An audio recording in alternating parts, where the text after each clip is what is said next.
Welcome back, guys, to Rambling Ray's Fight Nights. This week we have UFC 259, 3 title fights, and I am so pumped for this card. It's going to be a great card. It is. I think it's honestly, I mean, we don't know what the rest of the year has, but I still feel like it's going to be the best card of the year. At least talent-wise, name-wise, the fighters they have on this card. I mean, when Dominic Cruz is on the undercard, that's, you know, some people say like one of the best bantamweight champions in history. That's a pretty big deal. So I guess we'll get right into it. The first fight we have pulled up is Dominic Cruz versus Casey Kenny. I'm not gonna lie, we both really don't know too much about Casey Kenny, but I'm picking Dominic Cruz to win this fight simply because of his footwork. He's not really known for like knockout power, but his footwork is like outstanding. And I saw a recent interview of Casey Kenny saying that like, oh, it's not that rare. Like he used to be good because his footwork was rare. And like not a lot of people fought like that, but he was saying that now like a lot of people fought like that, which I understand that argument. Like the sport's evolved since Dominic Cruz is champion and like dominating, but I still don't think anybody does it as well as Dominic Cruz. Like I feel like he's mastered it. Like he's like the grandfather of that style. So I'm picking him in that fight. Who are you picking? I'm also picking Dominic Cruz because, like we said, we don't know much about Casey Kenny, but I'm going strictly because like the footwork, and plus he's coming off of a loss, so I think he's going to want to try to get a win. So not only is he going to go out there and push the pace, but he's going to try to win the fight. Did you see the beef between him and Keith Peterson? Yeah. I You saw see the he's post? trying to not get him. Yeah, he was like asking for. So for people that don't know, Dominic Cruz says that he had an issue with Keith Peterson, an MMA referee, backstage before his fight with Henry Cejudo, which was his last fight. That was a championship fight, and Henry Cejudo ended up TKOing Dominic Cruz, and Dominic Cruz argued the stoppage to Keith Peterson, and Keith Peterson like obviously stood his ground and said like, no, you were TK, like you were out of the fight. Wasn't he the same one who said like he had alcohol in his breath? Yeah, after the fight. And, Yeah, during the press conference, he said, what did he say? He said he like smelled alcohol in his breath and like hint of cigarettes, and it was just like smelled like cigarettes and alcohol. Yeah. And then Keith Peterson kind of like started making memes about it, which I mean the MMA community started making memes about it in general, but I thought it was just kind of like a one-time thing. A lot of times that happens with fighters and refs because there's like a lot of, you know, pent-up emotion and adrenaline in there. So anytime a fighter is like wants to go out on a shield, rarely do they ever want the referee to step in and stop it, even if they're taking a pounding. So, you know, and it's kind of common for fighters to argue with refs in the moment, but this dispute, I guess, is way deeper than that because I was surprised when I saw Dominic Cruz is asking that like Keith Peterson not referee his fight with Casey Kenny at all. Like he doesn't want him in there. And then Keith Peterson replied on Twitter, "I don't ref undercard fights." I was like, dang, in that case, dude, Keith Peterson, that's a 10-8 round. Yeah. Keith Peterson won that round, son. That's that's bad. That's pretty bad. I don't know. But I'm wondering what kind of beef they had backstage because everybody thought it was just because of that stoppage, but Dominic Cruz was like, no, it was beforehand. Like stuff was said in the locker room where that began. So I don't know. So that's what we got for that fight. So this next one, this is the first fight of the main card, and dude, I go back and forth on this one.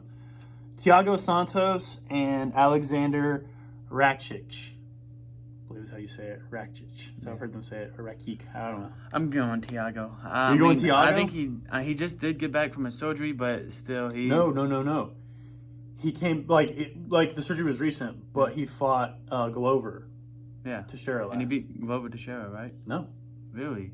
No. I thought he stopped. No. So basically what happened was he dropped Glover. Like he had good moments in the fight. Glover ended up submitting him. I don't know that. Yeah. That was his first fight back from fight back from the John Jones fight. in which he calls a warm-up fight. He said that was like his warm-up loss or whatever. Which, I mean, I'm not gonna write him off because of that loss, but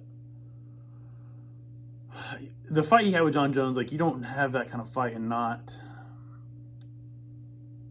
you don't come back the same after that kind of fight, because he had like every ligament in his freaking knee torn and he was still throwing kicks like that. There has to be some kind of lasting damage, but the spirit and the heart he carried in that fight, like, I feel like that's what I'm saying, Thiago, because like I know he's got spirit, I know he's got heart. Mm-hmm. He definitely has hands, as you can tell in the Jones fight and also the Glover Teixeira fight. And I don't think Alexander Rake is going to like try to take him down and submit him. Yeah. Yeah, I mean, I don't know though. Alexander is like, I would give him the athletic edge. I think he is a little more athletic. Whereas like Thiago Santos, a lot of people credit him as being like a brawler. Which, I mean, I guess some people could defend. I still say, even if you're a quote-unquote brawler, if you go 5 rounds with John Jones and it's a split decision. And he wasn't really blowing that fight. He was like controlling his punches. Yeah. For the most part. Yeah. He wasn't just reckless abandon swinging. Okay, well, my heart goes Santos, but my mind, if I had to put my money towards it, I'm probably going to say Alexander. I think Alexander wins it by decision. Is what I'm thinking. And then I think whoever... We didn't even say how they're going to win Dominic Cruz and Casey Kenny. I think Dominic Cruz is going to win by decision. Yeah, same here. So... I say Cruz decision, Santos, second round. You think you say second round KO? Okay. That's an interesting fight, man. A lot of the, like, from here on out, man, they're close. All but one of the championships, I feel like it could go either way. Yeah. Okay, so that's our pick for that fight. The next one, Islam Makhachev. Can't pronounce his name. I know who he is. Versus Drew Dober. Now, Islam, I'm sure you know this, he comes from Khabib's camp. Yeah. Like, him and Khabib are friends. And both Khabib and DC have said that Islam is the superior wrestler, even to Khabib. Yeah, I was about to say, I'm not trying to be biased, but anyone who comes from that camp is probably going to destroy, or at least be a future champion. Like, make a big impact. Yeah. So I'm going Islam just because, like, that camp's full of killers. Anyone who comes from there dominates the fights or just goes through the opponent. How do you think he's going to win? I want to say probably TKO stoppage, round 1. This is Tux, by the way, since he jumped in behind Jacob. So we're going to go, you said Islam TKO stoppage? Round 1. You said round 1? Yeah. Ooh. That's a bold claim. I'm going for the underdog on this one. I like Drew Dober. Kind of always have, because I feel like he's got very good boxing. He's got very good boxing technique. And I know he's the underdog, and, like, for good reason. Islam is a killer. Like, he comes from a camp. They're just dominant, like you said. But I want to root for Drew Dober just because I like his boxing. I think he's a well-spoken, like, athlete, and I just think he seems to be a cool guy. So I think I went with him. See, that's me. I want to say Drew Dober because he's a great athlete, great boxer, but I don't think I can root against Islam. I wouldn't say he's any more athletic than Islam because I'm telling you, those Russian cats train their asses off. Mm-hmm. But we'll go Drew Dober. I'm gonna give Islam enough respect where I'm gonna say, like, maybe, like, I think I put on Verdict MMA app is the one I use, by the way, just to keep up with my picks. I think I said him second round TKO stoppage, but I think I'm gonna change it to him winning by a decision because I think Islam is gonna be good enough to, like, even if he gets rocked, he can avoid getting put out. I think honestly, no matter what, I think he does take down Drew Dober. At least once he takes him down. That's why I think he wins ultimately, because he's like a great wrestler, like you said, and boxers usually have trouble with wrestling. Like, yeah, it's true. Like, I mean, very rarely do you see a boxer, like specifically a boxer. I'm not talking about like, you know, Israel Adesanya, like a Muay Thai or kickboxer fighting a grappler. I'm talking about like strictly a boxer fighting a wrestler and the boxer coming out on top. Like, I can't. Because even if he does get rocked, he's going to immediately try to shoot for a takedown, try to take him down. Then that's his safe space. He knows what to do from there. No, and I get that. That's a good argument. I think this is just going to be strictly a heart pick for me. I'm going with Drew Dober. All right. That's that fight. Now, real quick before we go on, that's going to be they're gonna break into like the top 10 with that fight. Like that's when they're gonna start getting up there with the title contention fights. Whoever wins this fight, who do you think? And that's a lightweight fight. So who do you think the winner of this fight takes on? Lightweight. Who's the champion for lightweight? The champion. Well, lightweight. It's the whole Khabib situation. Yeah. No, I'm not saying they get a title shot. I'm saying who's next. Yeah. That is hard. I feel like I think it depends on who wins. If Drew Dober wins, I feel like a more interesting matchup would be like Dan Hooker. I feel like that'd be a good matchup for him because they're both sort of strikers. Dan Hooker is a good option, and he's one of the top opponents. No, yeah, he's up there, but he's coming off of of some losses. And for Islam, that's hard.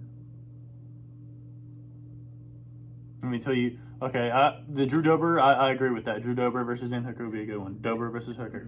Islam, I want to say. I'll help you with that one. Islam, I wanted to say Charles Oliveira, but he deserves a title shot or at least something. So I think I'm probably going to give him to Michael Chandler. I wouldn't say Michael Chandler. I think Michael Chandler has moved above him simply by knocking out Dan Hooker. Now, unless Islam goes out and does, that's how it works sometimes. If Islam goes out and does something that's just so dominant and spectacular, they're like, we got to put him up there, then maybe. I'm thinking him, this is the closest we can get. Him versus Tony Ferguson. That was in the back of my mind too. I was about to say that, but Tony, to me, I don't know. He's in and out of it. And that would be a great fight, but I feel like Tony's probably out of his league for now. You think Islam's out of too good for Tony? No, I feel like Tony's too good for Islam. Oh, okay. Yeah. Well, I mean, this is a fight though. They're gonna have to take a leap. They have to fight somebody a little bit more skilled. Whoever wins. That is true. Okay, so that's interesting. But like you said, that would be the closest thing to probably Khabib and Tony. We'd see. Yeah, because I wanted to see that fight so bad. I'm not gonna lie though. After seeing the Charles Oliveira dominance over Tony Ferguson, that's what settled the faith that he was not gonna beat Khabib. I think Khabib would probably crush Tony I think he'd Ferguson. maul him. You can never say for sure because it didn't happen and styles make fights, but the way that fight played out, I'd be picking Khabib. Okay, now we're breaking into the 3 title fights. This is what everybody's talking about. The money makers. Yes, these are the money makers. This is what's drawing the eyes. These, for the last hour of this card, this is probably going to be longer than an hour. I'm going to be standing or on the edge of my seat because I am so hyped for these fights. We have Petr Yan versus Jamaine Sterling for the 135 bantamweight. That's a good fight. Title. Oh boy. Oh boy. Now we got 2 different type of styles. And when this fight first got announced, I don't know if you remember. I think it was a fight night card. This is I think before Henry Cejudo even relinquished the belt and retired, or maybe it was right after he did. But it was the same card that had Cody Garbrandt fighting Asuncao. You had Sean O'Malley was on the card. That's when he knocked out Eddie Wineland. You had Aljamain Sterling, and he fought Corey Sandhagen, and he put Corey Sandhagen to sleep. And Corey Sandhagen, there's a lot of buzz around him in the MMA community. Obviously now he's up there right now because he knocked out Frankie Edgar, Marlon Moraes. Like he's been on a tear since he got choked out by Aljamain. Poor Frankie. But when Aljamain won that, I was like, this dude's gonna be a champ one day. Like I was saying something. It was like in the first round. I think like within 30 something seconds, he just put him choked him unconscious, and I was like, damn. Was that the one he ran, jumped on his back, choked him out? It was aggressive. Yeah, he came out aggressive immediately. I think he might have jumped on his back. I'm pretty sure. I remember watching that. Yeah, it was. First off, that card was amazing because of all the fights I just said, the way they ended, amazing. But right then, I was like, oh, dude, Jamaine Sterling is going to be champ one day. And I still think he will be champ one day. Yeah, he definitely has potential. However, this is, again, I think Jamaine Sterling is more athletic. I think coming into the fight, I think he's more of the athlete between him and Petr Yan. But Petr Yan, again, another Russian, I feel like he's got a toughness that goes past that athleticism. When he fought, and like a lot of people are criticizing him because they're saying he's beating old men. You know, he knocked out Uriah Faber. Okay, like I can see the argument. But when he fought Jose Aldo, like he rocked, dominated. Yeah, he did dominate, but he rocked Jose Aldo the first round. Like had him wobbled, had him hurt. And me and you both, we thought it was going to be a quick fight. I was like, oh, dude, Petr Yan's got this. Well, Jose Aldo recovered and started coming back with his own shots. And he was hitting, he started leg kicking again, which kicking Jose Aldo is, some people say is the GOAT. Old Jose Aldo. Yeah, the old dominant Jose Aldo on that 21 fight win streak, whatever crazy streak he was on. But he started firing back at Petr Yan, so he fully recovered, and he had his moments in the fight. He stung Petr Yan a couple times. He might have even won some of the rounds. I can't really remember, but Petr Yan got the late stoppage, which tells me not only does he have the physical toughness to be able to take Jose Aldo's kicks and the damage coming back at him, but he's got mental toughness because not only did he rock this guy. The dude came back, and he still kept hitting him. Still kept most fighters, most people, if they hit somebody with all their might, and the dude gets rocked, but then he comes back, and you keep hitting him with all their might, and they're not going to sleep, you're gonna eventually give up. What can I hit this guy with and put him out? My perfect example, what I'm trying to say here is Marlon Moraes versus Henry Cejudo. Yeah. Of Marlon Moraes was just you've never that was a very dominant first round he had on Henry Cejudo. But he just kept you saw Marlon Moraes just deflate. He was getting tired, and also he was just I've literally hit Henry with everything I have, and then you saw him get stopped. Yeah. Well, what I'm saying is Petr Yan is the reverse of that. He kept hitting him harder and harder, and then he just took him down and brutalized him on the ground. I think in the fourth. It was. See, the fight that comes to my mind that reminds me of that is the Figueiredo and Moreno fight. I thought that was going to be easy. Oh, for Figueiredo? Yeah. I think a lot of people thought that too. I thought it was going to be easy, but Moreno surprised me. And just kept taking punishment after punishment, and came back and got close fight, closer than anyone thought. Yeah.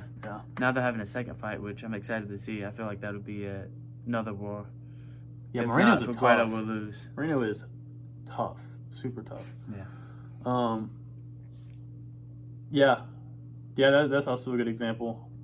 I think just Petr Yan has got the mental fortitude and physical toughness that is going to keep him in this fight. Now, they've both kind of stated that because Petr Yan has one submission win in the UFC. Meanwhile, Aljamain Sterling has more. Aljamain Sterling even said he's going for the submission in this fight. Yeah. Petr Yan is going for the knockout in this fight.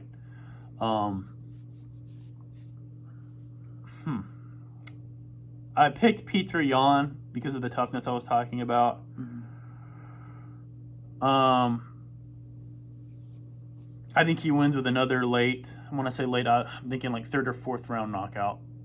Not a flush knockout. It's probably going to be TKO. I'm not saying when Marlon Moraes knocked out Sterling, but I think it's going to be a third or fourth round TKO, which is kind of going to suck because I do like Sterling. And I'm not going to be surprised if Sterling wins this fight. Like I said, this fight to me is like super. It's going to be super competitive. Either way, I'm happy with the outcome. Yeah. Yeah. I don't know if you saw, but did you see Petr Yan and Alexander Volkanovski were sparring? No, I did not. Dude, Alexander Volkanovski pieced up Petr Yan. Really? He pieced up Petr Yan. Dang. Like I'll have to show you the video later. He was catching him with some shit. Like really though. So yeah, I think I'm gonna go Petr Yan. You know. Mm-hmm. And if Sterling does tap him, if he submits him, I think he's gonna have to put him to sleep. I don't see that dude tapping. They already have like a little bit of a beef with one another, and I don't think his ego's gonna let him tap. He's either gonna get injured, have his shit break, or he's just gonna take a nap. So I'm going Petr Yan, 3rd or 4th round knockout. What are you going with? I'm also going Petr Yan, 3rd round knockout. I give the athletic ability to Aljamain, the cardio to Aljamain, but Petr Yan's crack and his just toughness, I feel like you said, it's not gonna hurt Peter, no matter what he gets hit with. Like you said, if he gets submitted, something must break or he's going to sleep. I don't see him tapping, or if he does, he's going to be close to going to sleep. I don't see any other outcome than Petr Yan. He's just too cracked at Fortnite, my guy. Yeah. It's too the dude has crack. When you said he cracked, like he took out Uriah Faber, and no one has ever done that to Uriah Faber. Yeah, nobody's ever. Just people gonna say, "Oh, it's an older Uriah Faber," but Uriah Faber was looking good throughout the fight. And like the thing about Petr Yan, like if it was a Marlon Moraes who gets these explosive first round knockouts, okay, like that's a lot of people go ooh ah. But like with an athlete like Jamaine Sterling, they can negate that. Mm-hmm. You can fight a puncher who like has that one punch knockout power. Yeah, like you can take him down. There's ways to defeat a opponent like that. But Petr Yan gets his knockouts in like the 3rd round, the 4th round. Like he gets them later on after he's been chipping at you. He's still in your face. That's why I'm going Petr Yan. I'm a fan of Jamaine Sterling. Yeah, but I gotta go with Petr Yan on that. Okay, the co-main event for the women's title at 135, Amanda Nunes versus Megan Anderson. I'm going to Amanda Nunes. I really don't think there's anyone that can beat Amanda Nunes besides either Drandoanamine. Like if she really got her grappling down. If Chris Cyborg for some reason wanted to come back to the UFC and actually took her serious. Yeah. And probably Shevchenko. But even then... I think I saw Shevchenko, if anything, she's interested in moving down. Yeah. So I don't even think that's realistic anymore. But like if they did fight, I see what you're saying. Like, you know, like... I'm just saying the people that would give her a run for her money. Yeah. I don't even think they could beat her. Amanda Nunes is just too dominant. Like technically, Shevchenko never did beat her. But they went to like a close split decision. Mm-hmm. I'm in the same boat as you. It's like that Ronda Rousey whole streak where no one knew how to do, like. Or she cleaned out the division. She cleaned out the entire division. Yeah. No, I agree. I will say Megan Anderson has got a size advantage. I don't know if you saw their stare down. She's got a lot of height on a Nunez. She's got a lot of height, but I don't think she's going to want. Same thing with Drandoanamine. She was lengthy, tall. Yeah. And like. Amanda Nunes did look beat, but then she came back and like got the win. Yeah. No, yeah. I mean, Amanda Nunes like dominated. She's dominated. She dominated Jamaine. She's dominated everyone. Like almost everybody she's fought. So I don't think I do like Megan Anderson, but I don't think she has what it takes. I don't think she's bringing anything that's different or that's going to be a kryptonite to a Nunez. If she wins, I think that would be the biggest upset on this card. Mm-hmm. Definitely for the women's division. Like, oh yeah, I mean it'll be a big. Oh my, it'd be big. That would be compared to like the Conor McGregor or any of those recent losses of the top dogs. So I'll ask you that question after. Okay. So that's our pick for that. Amanda Nunes. Well, how does she win?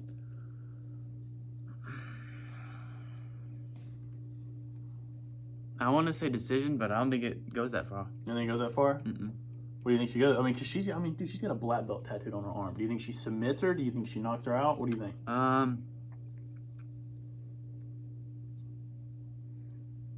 It's a 3-round fight, right? No, five-round fight. Oh yeah, cool. It's championship. I forgot these are 3 championship fights. Yeah, they're all 5 rounds. This is gonna be a long night for fights, but I like Dude, it. I love it. Yeah. I love it. Something's telling me 3rd round submission. 3rd round submission. Now, I think Megan Anderson, her strategy is going to probably be. She came out and claimed that she's got more firepower than anybody that Amanda Nunes has fought. Don't agree with that. Chris Cyborg takes. Chris Cyborg. Duran knocked out a Holly man. Holmes. Holly Holmes. Yeah. Like, she's fought people with crack. She fought people who can definitely hit, but no, I don't think she's bringing anything that they didn't bring, that people before her didn't bring.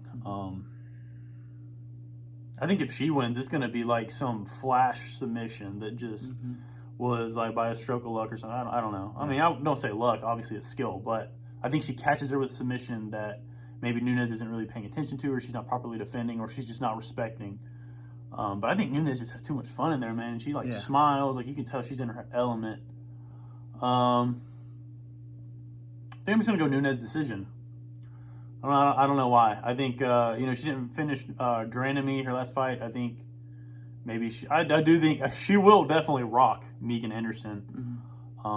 But maybe she's going to try to showcase more of her grappling, because that's what happened with Jamaine. She wanted to showcase her grappling, so it led to a decision. So I'll just go Amanda Nunes decision. I'm not going to be surprised if it's a finish, though. Yeah.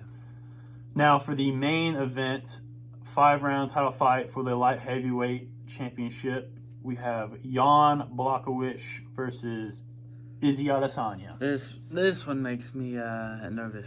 Makes you nervous? Yeah. For who, or just in general? Just in general. It could go either way. Like, there's just a bunch of potential right here, and a bunch of power versus accuracy, speed versus pure strength. Yeah.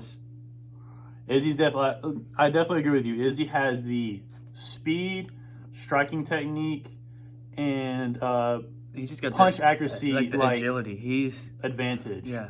Like, he's got the advantage in those departments, and speed kills. And I think even length. Isn't he taller than Jan? Yeah, he's 6'4". Yeah.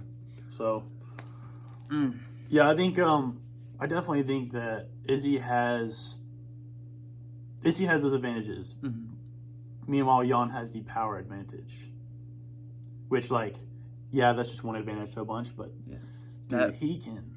That Polish power is something real. Put out Dominic Reyes, Luke Rockhold, Corey Anderson. Yeah. Like, all those were big-name people, and he just... People thought Corey Anderson was going to go on to fight John Jones. He didn't. He got stopped. People thought Luke Rockhold was going to be... Some people thought that Luke Rockhold was going to be, like, the cure to the John Jones. You know, he was going to be... No, he got his jaw broken. Dominic Reyes had a controversial loss over John Jones, even though many people thought he beat him. Including myself. Same here. I think he beat John Jones. But, if you can't... He knocked out Dominic Reyes, and that... Yeah, that's saying something. Yeah, I thought me personally, I thought Dominic Reyes was going to finish Jan in that fight. I had him winning. Yeah. Yeah, I did too. You know what's crazy, though, is Thiago Santos beat Jan when they fought. I know. That's why MMA math is just... And crazy. Anything can happen. That light heavyweight division right now, well, now that Izzy's in it, we're going to see what happens. Because I think he said if he wins the belt, he'll still defend middleweight. But, like, let's just say he goes to light heavyweight and he stays in that weight class. We might have another person who just runs things for a while, like John Jones did. But whenever John Jones left, it made things... Like, anybody in that top 5 or top 10, top 5, whatever, I feel like any one of those guys could be a champion at any point. Like, it just, you put this guy against this guy wins, all right? Then you got, I just feel like, like, you have Ratchich, you have Santos. There had that other fight, Dominic Reyes is fighting, I can't even pronounce that dude's name. He's got the mohawk, he fights crazy. I can't pronounce his name. But, like, he throws a bunch of crazy... Red mohawk? No. Oh. No. I think he's another Polish guy. Again, can't pronounce his name. But he can throw like some crazy crazy techniques. I feel like any of these guys at any time can be beat or, can be beaten or can win and be the champion. And he's the one who weighed in for the alternate. I think he gets one more, he's older. I think he gets one more run at it, the belts, and if he loses, I think he'll probably retire. But I think even he could. I mean, he beat Thiago Santos. Yeah. He beat Anthony Griffin. Not Anthony Griffin. Anthony Smith. I always say Anthony Griffin. I don't even know who Anthony Griffin is. I don't even know if it. I don't know. Is that like a basketball player? I have no. Yeah, I think it is. But yeah, like he beat Anthony. Like he taps these guys out, but like, and they're all comebacks, like where he got dropped or he's getting worked, and then he just gets the submission win. But it makes the weight class is like. But now that Izzy moved up, me personally, I'm going Izzy 3rd round knockout. I think he chips at him. I think he chips at him with those low calf kicks. Pumping the feints, catching him with those counters that he's caught Robert Whitaker and Paulo Costa with. That lean back left hook, that lean back check left hook with the straight right behind it is dynamite. I mean, the timing he has on it is like spot on. And I believe that's what Santos beat Jan with, was a check left hook. But I think Izzy's just too fast for him. And I think he's going to put on a striking clinic. I don't see Jan trying to take him down. Yeah. Now it would be amazing to see to just shock the world with Jan catching Izzy and just sleeping him in the first with that left hook he's got. Do that. Oh. I mean, that'd be insane. That would be insane. That'd be crazy. But we've seen Izzy handle power in the past. Yoel Romero, Paulo Costa. Yeah. Look what he did to both of them. Yoel Romero wasn't much of a fight, but Paulo Costa, like. And that's like my argument for the fight too. Yeah. A lot of people say that, or like, because people said that with John Jones. Oh, he's fighting a puncher now. Yeah. And I'm like, I'm not saying this is all he brings to the table, but if the biggest argument for that guy is like power, while the other dude has like the technique advantage, the speed advantage, the timing advantage, the footwork advantage, usually the guy that's got those, the technique, even the technique alone, beats the guy that has just the power. So I'm going Izzy 3rd round TKO. What are you going with? I'm also going Izzy. Okay. Now he did tell Ariel Helwani he wants to go for a that's what I was about to say, a submission, which I find interesting. I wouldn't bank on that though. I don't think he'll go submission. I think he's just saying that to like say it, stir the pot. Yeah, make people think like, oh, he could. Which he might do it. Like I said, anything can happen in fighting. He could rock him, get him to the ground, and submit him.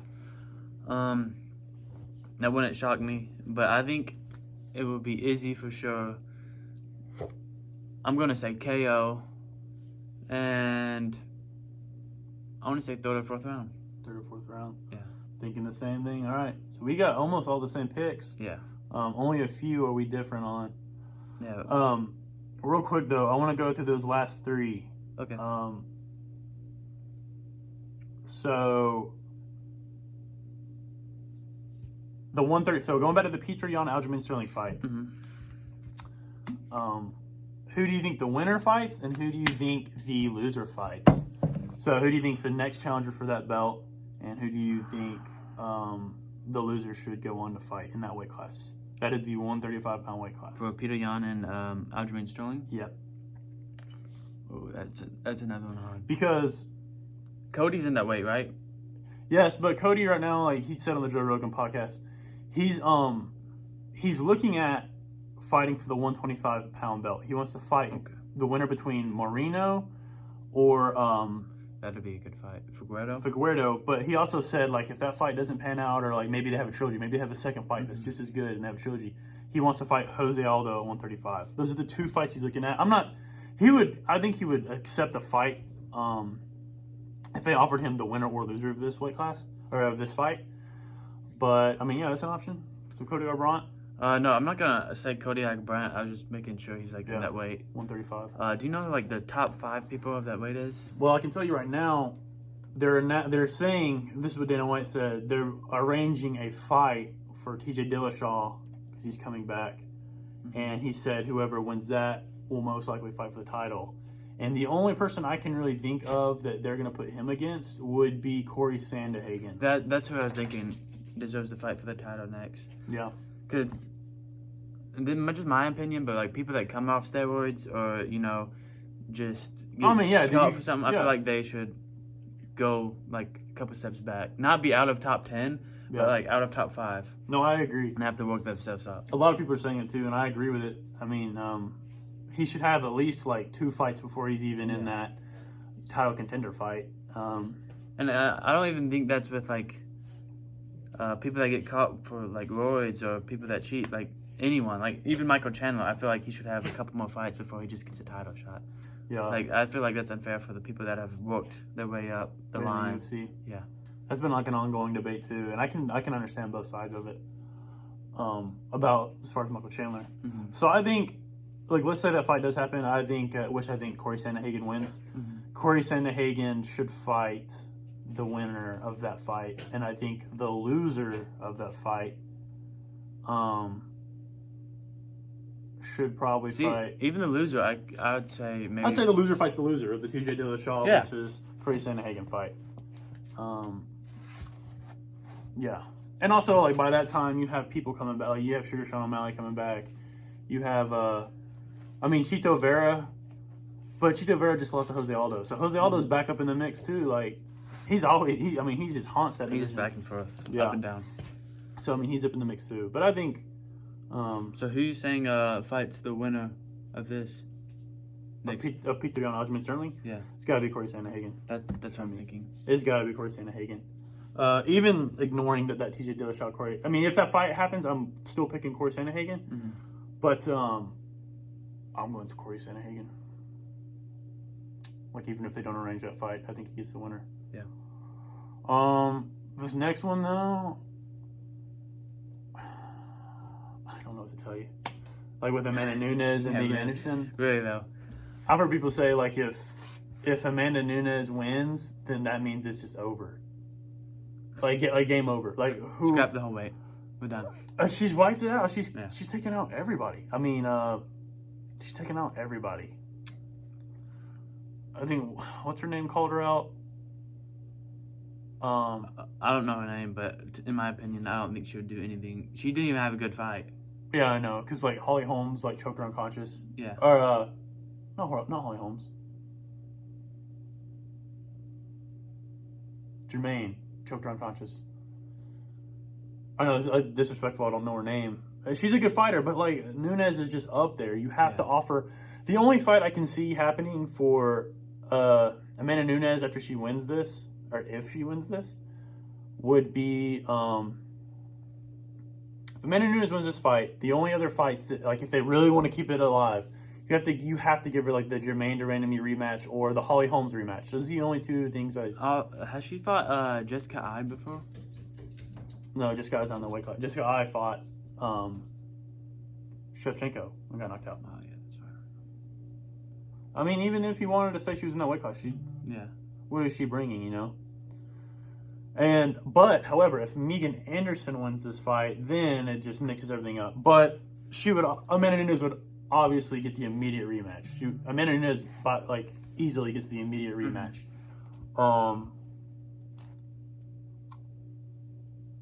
Yeah. You agree or do you disagree? I agree. I don't think no one's on her level yet.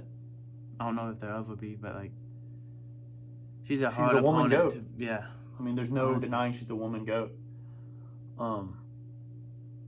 She's just hard to beat. Yeah.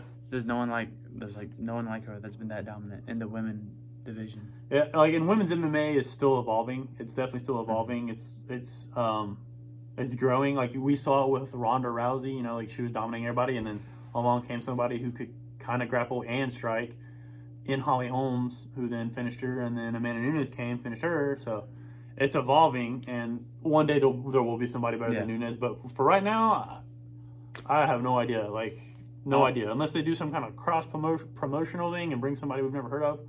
Amanda Nunes is running that weight class, so that's that for that weight class for that fight. Mm-hmm. Now the Jan Blachowicz versus Izzy Adesanya. This is gonna get all kind of weird.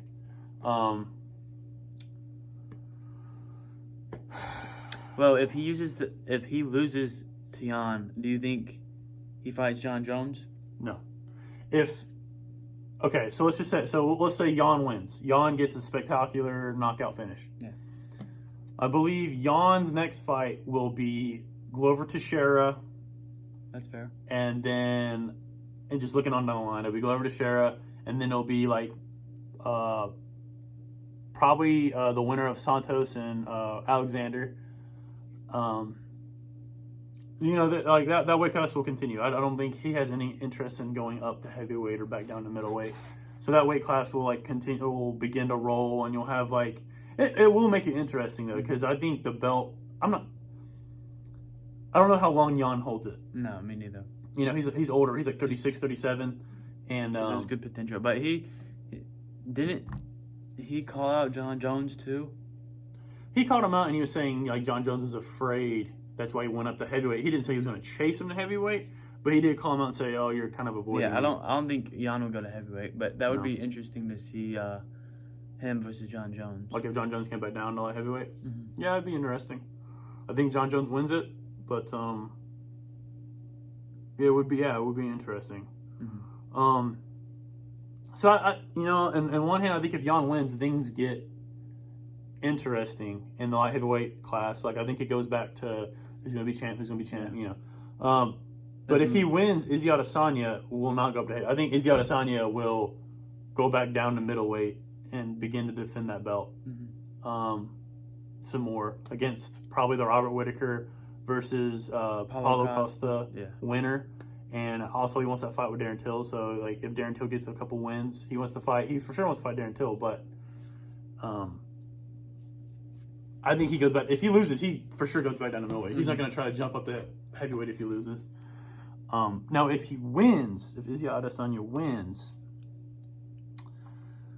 and that's also going to be rough for him because he's going to be lighter weight. He said he's going to be pushing 190, and he weighed in at 200.5 pounds, which is like the lightest that somebody's weighed. Jan's going to be pushing like 210. Yeah. Oh, the night of? Probably. Oh, he'll be more than 210. He'll be. Oh, some people put on like 20 to 30 pounds. I don't know if he's going to do that, but they rehydrate and stuff, and he's definitely going to have the size advantage on Izzy. Mm-hmm. It's going to be crazy if they start fighting and Izzy cracks him and he just walks through it. Yeah. Like when Luke Rockhold went up from middleweight to light heavyweight and fought Jan, I know Joe Rogan and all the commentators were saying you can tell a difference. Jan is big, bone structure wise. He's an actual big person. He was made to be big. Whereas Luke Rockhold was just he was big because he put on muscle.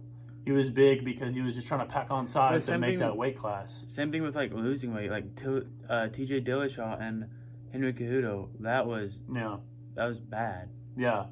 But that's why Jan has a big power advantage. Even he's got a power advantage even over Costa and Whittaker and all the other dudes that Izzy's fought because he's naturally a bigger person. He's got larger bones, larger levers. He's a longer person, stronger person than these other people. I don't think Izzy sticks around the light heavyweight class that long. I don't see him sticking around. Even if he wins, I don't see him sticking around that weight class for long. I feel like he defends it maybe once or twice. And he's talking about going up to heavyweight and fighting John Jones. And every time I hear it, I'm like, I don't know. He doesn't have the frame to be that big. I feel like he barely got to 200. Yeah, that's going to be so much weight he has to put on. I feel like he's going to try to negotiate John Jones coming back down and fighting for the light heavyweight. And it's not a diss towards Izzy. Izzy has, he's the best striker the sport has ever seen. Technique wise, it's all there. It's just size wise, dude. I don't know. I really don't know. So if Izzy loses, he goes back down to middleweight. If he wins, you're saying he defends one or two more fights. Mm-hmm. So that means he would probably fight Ratchich or Alexander. Can't say his last name. He'd fight the winner of that one, and probably, you said, Glover. Glover, yeah. I don't know if that fight interests him that much.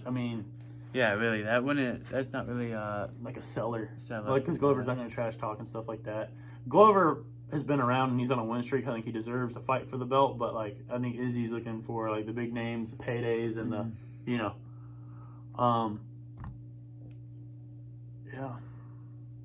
I don't think Izzy goes. I feel like he'll probably, if he does stay in light heavyweight, I feel like he'll just go after John Jones' opponents, the ones he beat recently. Yeah. I think he wins this, and I don't even know if he defends it once. I think if he wins this and he's really wanting to fight John Jones, he's going to move right up to heavyweight, try to get that fight. But I don't know what the end game is. Like after, like let's say he goes up to heavyweight and beats John Jones, you're not going to stick around heavyweight for the rest of your career. Like probably just go all the way back down. Go all the way back down to middleweight. Yeah, I feel like middleweight is like his weight class to be at. I feel like middleweight's his weight class.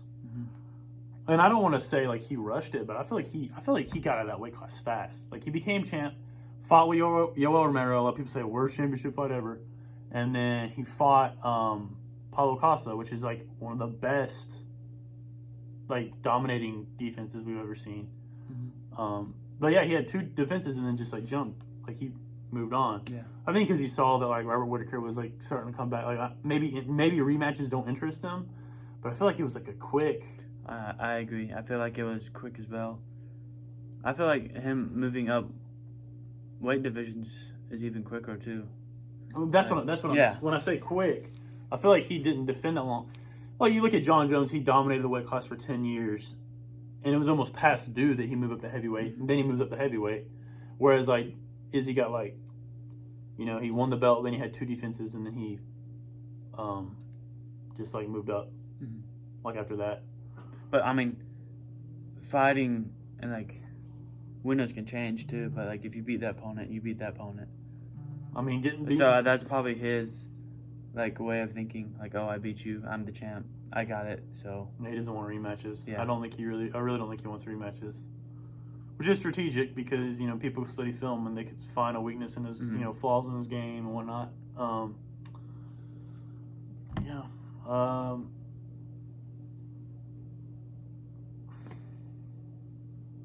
Yeah, I don't know. It just felt fast. Very fast, honestly. I mean, he's got the skill set to do it, but I guess we'll see. Saturday night, UFC 259. I'm pumped for it, dude. Me too. It's gonna be a good card. It's gonna be a banger. A long night of great fights. Yeah. I mean, it really will be. It's gonna be amazing. I think that concludes this one. Thanks for tuning in, and if you have any comments or any suggestions, if you have opinions on these fights, your picks, or maybe who they should fight next, please comment them down below. Thanks again for tuning in to Rambling Rays Fight Night, and I'm Caleb. I'm Jacob. And until next time.